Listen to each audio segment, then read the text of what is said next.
Ever walked past an ordinary-looking building and felt like there was something off about it?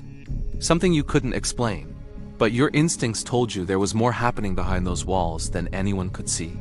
Or maybe you've noticed someone in a crowd who seemed just a little too observant, too aware of everything around them, like they weren't just passing through, they were watching.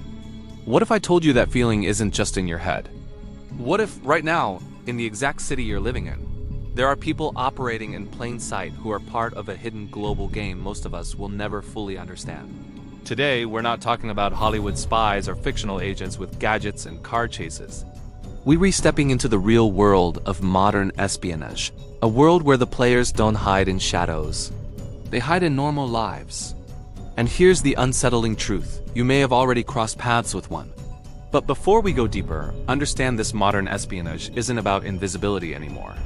It's about being seen, but never suspected, and that changes everything. Because the moment suspicion disappears, control begins. And in this world, control is far more valuable than secrecy. Forget trench coats, hidden microphones, and secret codes whispered in dark alleys.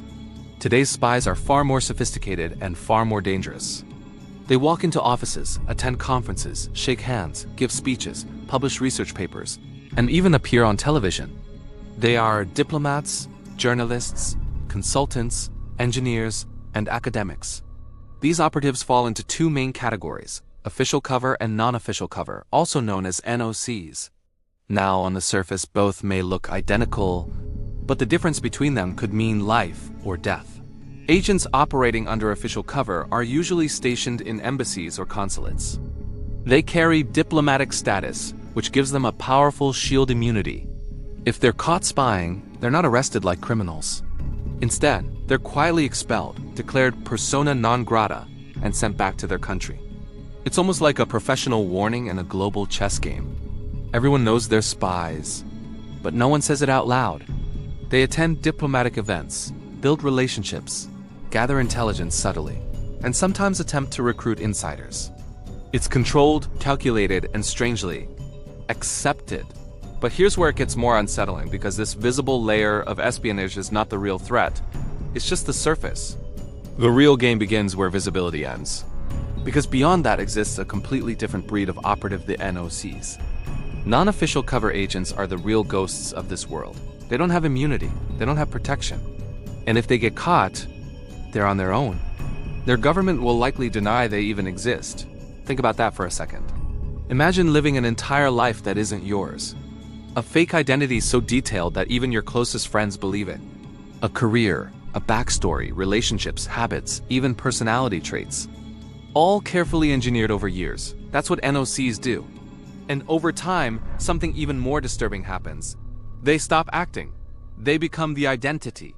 The line between who they are and who they're pretending to be slowly disappears. They blend so perfectly into society that suspicion never even crosses your mind. They could be the startup founder pitching ideas in a meeting, the researcher presenting groundbreaking work, or the friendly expat running a business in your city. And while everyone sees them as ordinary, they're quietly gathering pieces of information that could shift global power. But here's the part most people never realize: spying today isn't just about stealing documents or hacking systems. In fact, the most powerful intelligence often comes from something much simpler: people. This is what's known as human intelligence. And it's not fast. It's not dramatic. It's slow, calculated, and deeply psychological. It begins with observation, identifying the right target. Someone with access, someone with value, and more importantly, someone with a weakness, because every human being has one. It might be financial pressure, it might be ideology, it might be ego, or something darker. And this is where one of the most chilling frameworks in espionage comes into play: money, ideology, coercion, ego. 4 simple words that have quietly shaped the outcome of wars, elections, and global decisions. Maybe someone is drowning in debt, and a solution appears. Maybe they believe they're serving a higher purpose. Maybe they're being threatened. Or maybe they just want to feel important, needed, respected, and that's enough. Because once that connection is made, there's no turning back. They become a source, feeding information bit by bit, often convincing themselves they're doing the right thing. And over time, Small pieces of information combine into something far more powerful than a single secret, a complete picture. But what if I told you that some of the most valuable intelligence doesn't come from secrets at all? It comes from information that's already out there, hidden in plain sight. This is called osint open source intelligence. And in today's digital world, it's more powerful than ever. Every tweet, every post, every photo, every article, it all adds up. Intelligence agencies have entire teams dedicated to analyzing this ocean of data. They can track movements through social media posts, map networks through connections, and predict events before they even happen. That vacation photo you posted? It might reveal your location, your habits, even your routine. That conference you attended? It might connect you to people you didn't even realize were being observed. In the modern world, we're all leaving behind digital footprints, and someone is always watching where they lead. And then there's SIGINT signals intelligence. This is where things move from visible to invisible, intercepting communications, emails, calls, messages, data transfers, entire conversations captured without anyone ever knowing, and sometimes the tools used for this aren't hidden at all. Look at the rooftops of embassies in major cities. Those strange structures, those antenna arrays, they're not decoration. They're listening, constantly scanning signals, collecting data, building a silent map of communication across an entire city. It's a reminder that in this world, privacy is often an illusion, and silence doesn't always mean safety. But espionage doesn't stop there. Because sometimes, the most effective way to hide is behind something completely legitimate. Front companies. Businesses that look real because they are real. A logistics company with access to ports. A tech startup with access to data. A consulting firm with access to decision makers. These organizations serve as perfect covers. They allow operatives to travel, build networks, move resources, and gather intelligence without raising suspicion. And the scariest part? They don't look suspicious at all. They look successful, respected, trusted. Even universities and cultural institutions become part of this invisible network. Conferences, exchange programs, academic collaborations, they all create opportunities. Places where ideas are shared freely, and where the right person can extract exactly what they need without anyone noticing. But if all of this is happening, who's stopping it? That's where counterintelligence comes in. The invisible defense system. These are the people whose job is to find the spies hiding in plain sight. They track patterns, monitor behavior, analyze risks, and sometimes they turn spies into double agents, feeding false information back to the enemy. It's a game of deception within deception, a constant battle where no one fully trusts anyone. And sometimes this hidden war spills into the real world. In 2010, the FBI uncovered something that shocked the public, the Illegals program, a network of deep-cover Russian operatives living normal lives in the United States. One of them was Anna Chapman. On the surface, she was just another young professional, social, charismatic, completely normal. But behind that identity was a long-term mission to integrate, to connect, to position herself close to power. These operatives weren't stealing secrets every day. They were playing the long game, building trust, waiting for the right moment. And when they were finally exposed, it wasn't just the information that shocked people. It was the realization that they had been there all along, living among ordinary citizens, undetected. And if that happened once, it can happen again. Which brings us to the most important question. How much of this is happening right now? Not in the past, not in movies, but today around you. Because the world of espionage hasn't disappeared. It's evolved. It's adapted. It's become quieter, smarter, harder to detect. The line between normal and covert has blurred so much that sometimes there is no line at all. The person sitting next to you at a conference, the consultant advising a company, the researcher presenting data, any one of them could be part of a much larger game. A game where information is power, and silence is strategy. And here is the truth that stays with you. The world you see is only part of the story. Behind it exists another layer. One built on secrets, manipulation, trust, and betrayal. A world where identities are tools, relationships are assets, and reality itself can be shaped without anyone realizing it. And maybe the most unsettling part of all is that this system doesn't need to be everywhere to be effective.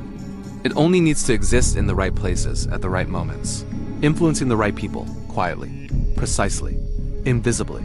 So the next time you walk past an ordinary building, or notice someone who seems just a little too aware, ask yourself one question. Are they just another face in the crowd? Or are they part of something you were never meant to see? Because in the world of modern espionage, the game isn't hidden anymore. It's happening right in front of you. And most people will never even notice. But here's where things get even more unsettling. In the modern world, intelligence gathering is no longer limited to governments alone. Private corporations now possess data that, in some cases, rivals or even exceeds what intelligence agencies once had exclusive access to. Think about it: your search history, your location data, your online behavior patterns, your purchases. This information builds a psychological profile more detailed than anything Cold War spies could have imagined. And intelligence agencies, they don't ignore this. They collaborate, they request access, and sometimes they quietly build systems that integrate this data into national security frameworks. The battlefield has expanded from physical territories to digital footprints, and most people don't even realize they're part of it. Now imagine this scenario. A foreign operative doesn't need to physically follow a target anymore. They can analyze years of online activity in minutes. They can predict behavior, identify habits, even anticipate decisions. That means manipulation becomes easier, quieter, and far more precise. Instead of forcing someone to reveal secrets, they can be guided, subtly influenced, nudged in a direction without ever realizing it. This is where espionage begins to overlap with psychological engineering. And this is where it becomes truly invisible. And then there are sleepers. Not the dramatic movie version, but real individuals placed strategically, living completely normal lives, sometimes for decades. No suspicious behavior. No obvious connections. Just ordinary people waiting for the moment they're activated. Some may never be activated at all, but their presence alone is a strategic advantage. Because in espionage, positioning is everything. Being in the right place at the right time can be more valuable than any weapon. But here's the twist most people don't consider. Counterintelligence agencies know this. And that means sometimes what looks like a successful spy operation is actually allowed to continue. Why? Because tracking a spy can reveal an entire network. Letting them operate under watch can expose higher-level connections, hidden handlers, even foreign strategies. In other words, sometimes spies aren't caught because they're being used. That's the level this game operates on. And if you think this is all happening somewhere far away, think again. Every major city in the world is a hub of intelligence activity. Diplomatic zones, business districts, tech conferences, these are modern espionage hotspots. Not because they look suspicious, but because they don't. That's the rule. The more normal it looks, the more effective it is as a cover. So the next time you see an embassy, a foreign delegation, or even a quiet professional attending a global conference, remember you might not just be looking at a civilian. You might be looking at someone playing a role in a much larger game. A game where information is power, silence is strategy, and truth is often just another layer of disguise. And that brings us to the most chilling realization of all. Espionage isn't rare, it's constant. It doesn't start during war, it never stops. Right now, as you're watching this, somewhere in the world a conversation is being recorded, a signal is being intercepted, a source is being recruited, or a decision is being quietly influenced. No headlines, no announcements, just silent moves shaping the future. Because in the end, the real world of spies isn't about action. It's about control, and the most powerful operations are the ones you never even notice happened. Thanks for joining us on this deep dive into the world of intelligence. If you found this fascinating, make sure to hit that like button, subscribe for more content that uncovers the hidden side of our world, and ring that notification bell. Let us know in the comments what other covert topics you'd like us to explore. Until next time, stay curious,